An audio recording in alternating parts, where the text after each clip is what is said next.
ఇంత కూర తెచ్చుకొని బగారబ్బు వండుకొని ఎచ్చ మసాలా మంచిగా దంచేసి ఇంటోళ్ళంతా బంతిలో కూర్చొని ప్లేట్ల పెట్టుకొని కూర బువ్వలు కలుపుకొని ఖుషీతో నోట్లో పెట్టుకునే మోపుకే ఎవలన్నా ఉరుకొచ్చి నోటికాడ ముద్దని ఎత్తగొడితే ఎట్లుంటదుల్లా?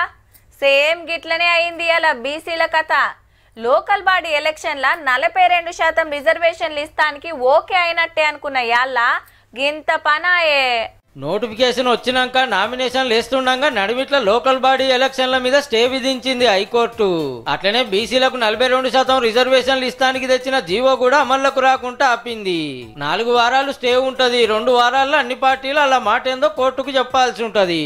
అంతలోపట ఎలక్షన్ ని స్టే చేసుకుంటూ అత్యున్నతమైన న్యాయస్థానం ఇప్పుడే తీర్పు ఇచ్చింది. ముచ్చట తెలవంగానే హైకోర్టు ముంగట బీసీ లీడర్లంతా నిరసనలకు దిగిండ్రు. కొందరు రెడ్లు కుట్రలు చేసి మా నోటికాడి బుక్క గుంజుకున్నారని ఇంటింటికి తిరిగి కులగణన చేసి పక్కా లెక్కలతోటి బీసీలకు 42% రిజర్వేషన్లు తెస్తుంటే అట్లెట్లా అడ్డుకుంటారని గరమైండ్రు లీడర్లు.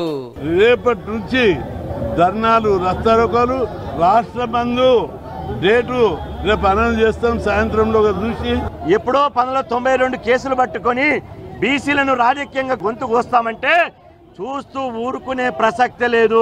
మా నోటికాడి ముద్దలు గుంజేసిర్రు, మమ్మల్ని అవమానించిర్రు. మన నిరసన ఎక్కడికక్కడ తెలపండి. జిల్లా కేంద్రాల్లో, నియోజకవర్గ కేంద్రాల్లో, మండల కేంద్రాల్లో బీసీలు బిచ్చగాళ్ళలాగా కనబడుతున్నారా? బీసీలు ఓట్లేసే యంత్రాల్లాగా కనబడుతున్నారా? ఇవాళ హైకోర్టులో న్యాయం జరగకపోతే మాకెక్కడ న్యాయం జరుగుతుంది అని చెప్పేసి బీసీలు రోధిస్తున్నటువంటి సమయం ఇది. మేము ఎన్నికలకు వద్దా? మేము సర్పంచులు కావద్దా? నిన్న పొద్దాక హైకోర్టులో వాదనలు నడిచిన జీవో మీద స్టే ఇయ్యలే, ఎలక్షన్ల నోటిఫికేషన్ మీద స్టే ఇయ్యలే. ఇక అంత ఓకే అయినట్టే అని ఎన్నికల సంఘం నోటిఫికేషన్ ఇచ్చింది. కొందరు నామినేషన్లు కూడా వేసిర్రు. కానీ మాపటిలా అటు జీవోను ఇటు ఎలక్షన్లను ఆపేట వరకు పబ్లిక్ అంతా పరిశాన్ అయినరు. కోర్టు తీర్పు కాపీ అందినాక సీఎం సారు మంత్రులు కూకొని ఎట్లా ముంగడికి పోవాలనేది మాట్లాడి డిసైడ్ చేస్తారట. 42% ప్రకారంగా ఇస్తామన్నాం, కట్టుబడి ఉన్నాం, కట్టుబడి ఉంటాం. బీసీ బిడ్డలు ఎవరు కూడా ధైర్యపడాల్సిన అవసరం లేదు. చట్టబద్ధంగా 42% కోసం సుప్రీంకోర్టుకు పోవాలన్నా లేకపోతే ఏం చేయాలనేది సీఎం గారితో మాట్లాడి ఇది ఎక్కడ ఆగే పరిస్థితి లేదు. బీసీ సంఘాలు కోరుతుంది ఏంటంటే సర్కార్ వాళ్ళు ఎంబటే సుప్రీంకోర్టుకు పోవాలి, సెంట్రల్ వాళ్ళ మీద ఒత్తిడి తేవాలని.